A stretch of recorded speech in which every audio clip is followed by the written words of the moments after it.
morning, guys and girls. Today we're going to be talking about an edible species, something that's accessible to both your shore anglers, to your offshore anglers, and even to your estuary guys. Now, the species we're talking about is the most commonly caught kingy along our KZN coast at least, and probably one of the most popular kingies caught around the world. It's called the blacktip kingy, otherwise known as your yellowtail kingfish. They are now known as Carinx herberi.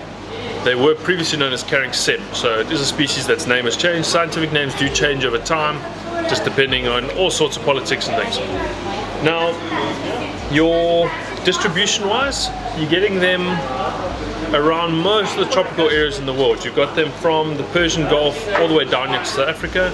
You get them in Australia, you get them in Fiji. So it's a species that's moved around all over the world. So yeah, it's a species that's distributed around most of South Africa, but really more of the tropical areas. You're looking from the Eastern Cape sort of up into Mozambique.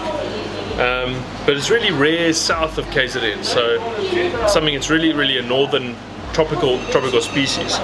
Now, you get them in the estuaries, but it's really going to be more of the smaller individuals, so sort of say 3 kilos and down, and then your bigger boys you're going to find associated to coral and rocky reefs offshore. So, and pinnacles, things like that. They do like aggregating together, so generally when you catch one, you catch quite a few. They get riled up quite easily. So when it comes to their movements and things like that, one interesting thing is that the tagging data, so the mark recapture stuff that they're doing, putting the tags in, recapturing the fish, seeing where they've moved, it's actually shown that all the ones that they have recaptured have been in the same place that they've caught them. So that kind of alludes to them being resident, but it could be that they move and come back to the same area, possible. So yeah, where to find them? You're looking at rocky reefs, pinnacles, and then in the estuaries, sort of in your deeper areas around baitfish. And then when it comes to actually what they're eating and that kind of thing, fish are one of the top things on the menu for them when it comes to the bigger individuals. And then your smaller guys are also going to eat smaller fish. They're going to eat squid, they're going to eat crustaceans, anything really that they can get that's going to be that they can chase down and hunt.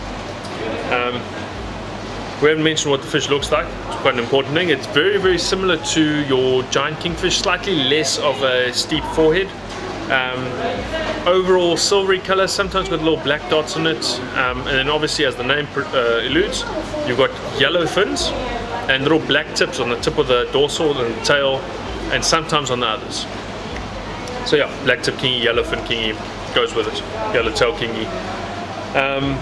Yeah, it's really a summer species here by us. That's when they're most active. They're really hunting around. They spawn in summer, so that's when you're going to get most of them aggregating together. That's why we catch them mostly in summer.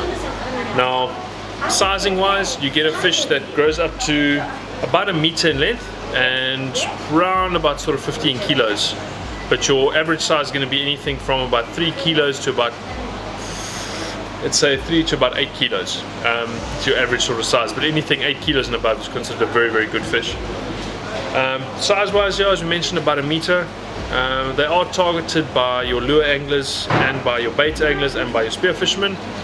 Lure wise, you're looking at anything with a nice erratic action, so a spoon, topwater, flies like deceivers, charlies, for the smaller guys at least, and then clousers and things for the bigger fish, and then obviously spears.